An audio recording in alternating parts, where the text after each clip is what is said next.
નમસ્કાર. આજના આ એક્સપ્લેનરમાં સ્વાગત છે.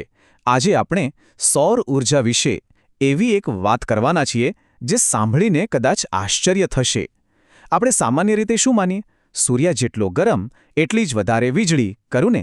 પણ ના, આજે આપણે આ ગરમી અને પાવર વચ્ચેના અસલી ખેલને એટલે કે એક મોટા વિરોધાભાસને સમજવાના છીએ.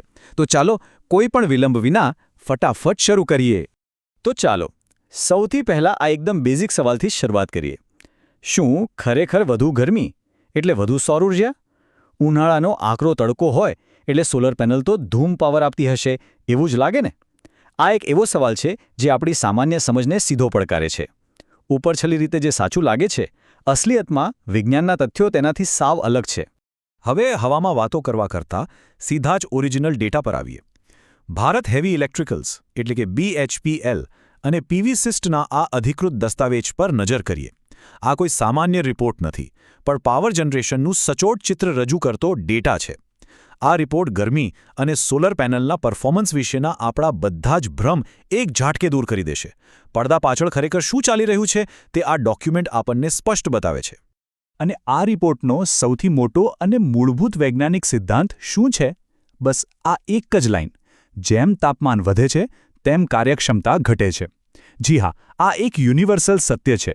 આપણે ઘણીવાર પ્રકાશ અને ગરમીને એક જ માની લઈએ છીએ, પણ સોલર પેનલને કામ કરવા માટે સૂર્યનો પ્રકાશ જોઈએ છે, એની આકરી ગરમી નહીં.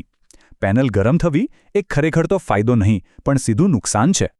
આખી પ્રક્રિયા કેવી રીતે કામ કરે છે તે ગ્રાફની મદદથી બહુ જ સુંદર રીતે સમજી શકાય છે. જરા ધ્યાનથી જુઓ. આ બધી જ રેખાઓ કઈ તરફ જઈ રહી છે?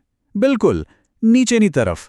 નીચેની ધરી પર જેમ જેમ તાપમાનનો પારો ઊંચે જાય છે તેમ તેમ પેનલની કાર્યક્ષમતાનો ગ્રાફ સીધો નીચે પટકાઈ રહ્યો છે. આ સાબિત કરે છે કે વધુ પડતી ગરમી પાવર ઉત્પાદનની સૌથી મોટી દુશ્મન છે. ચાલો આ ડેટાને થોડુંક ડીકોડ કરીએ. નીચેની આડી લાઇન એટલે કે એક્સ એક્સિસ સોલર સેલનું તાપમાન 0થી 80 ડિગ્રી સેલ્સિયસ સુધી ટ્રેક કરે છે, અને ઊભી લાઇન એટલે કે વાય એક્સિસ પેનલની કાર્યક્ષમતા 14% સુધી બતાવે છે. અંદર જે જુદી જુદી રેખાઓ છે તે સૂર્યપ્રકાશની તીવ્રતા દર્શાવે છે. અહીં સૌથી ઇન્ટરેસ્ટિંગ વાત એ છે કે આકાશમાં સૂર્યપ્રકાશ ગમે તેટલો તેજસ્વી હોય, એકવાર પેનલ ગરમ થવાનું શરૂ થાય એટલે પાવર ઘટવો નક્કી જ છે. દરેક રેખા એક જ દિશામાં નીચે તરફ જઈ રહી છે. આ રૂલ કોઈ સંજોગોમાં બદલાતો નથી. હવે આપણે સીધા હાર્ડ નંબર્સ પર જઈએ. આ બહુ જ ચોંકાવનારો ડેટા છે. તાપમાનના દરેક 20 ડિગ્રીના જમ્પ સાથે કાર્યક્ષમતા કેવી તૂટે છે તે સ્પષ્ટ દેખાય છે. 20 ડિગ્રી સેલ્સિયસ પર આપણને 13% જેટલી સારી એફિશિયન્સી મળે છે, પણ જેવું તાપમાન 40 ડિગ્રીએ પહોંચે છે તે ઘટીને 11.8% થઈ જાય છે. 60 ડિગ્રીએ તે 10.1%, અને જો 80 ડિગ્રીના આકરા તાપમાનની વાત કરીએ તો તે ઘટીને સિંગલ ડિજિટમાં એટલે કે માત્ર 9.9% જ રહી જાય છે. આ માત્ર થિયરીની વાતો નથી, આ રિયલ પાવર લોસ છે. આ શરૂઆતના 3 ડેટા પોઇન્ટ્સ એટલે કે 20, 40 અને 60 ડિગ્રીના આંકડાઓને જો આપણે ચાર્ટ સ્વરૂપે જોઈએ તો આ ટ્રેન્ડ એકદમ ક્લિયર થઈ જાય છે. આ ઘટાડો સતત અને સીધો છે. ગરમી ખરેખર પેનલની અંદરના ઇલેક્ટ્રોન્સને એટલા બધા ઉત્તેજિત કરી દે છે કે તેનાથી પેનલનો વોલ્ટેજ જ ડ્રોપ થઈ જાય છે, અને ફાઇનલ રિઝલ્ટ એ આવે છે કે તમારો કુલ પાવર આઉટપુટ ઘટી જાય છે. હવે આ બે અંતિમોને સરખાવીએ. આદર્શ સ્થિતિ એટલે કે 20 ડિગ્રી તાપમાન પર 13%ની બેસ્ટ કાર્યક્ષમતા, અને બીજી તરફ 80 ડિગ્રીની ભયંકર ગરમ સ્થિતિમાં માત્ર 9.9%ની કાર્યક્ષમતા. કદાચ એમ લાગે કે આ 3%ના ઘટાડામાં શું મોટો ફરક પડી જવાનો, પણ ના. જ્યારે આપણે મેગાવોટ સ્તરના મોટા સોલર ફાર્મ્સની વાત કરતા હોઈએ ને, ત્યારે આ 3%નો સીધો અર્થ થાય છે રોજના હજારો યુનિટ વીજળીનું નુકસાન, અને પરિણામે લાખો રૂપિયાનો ફટકો. આ કોઈ નાનો આંકડો નથી.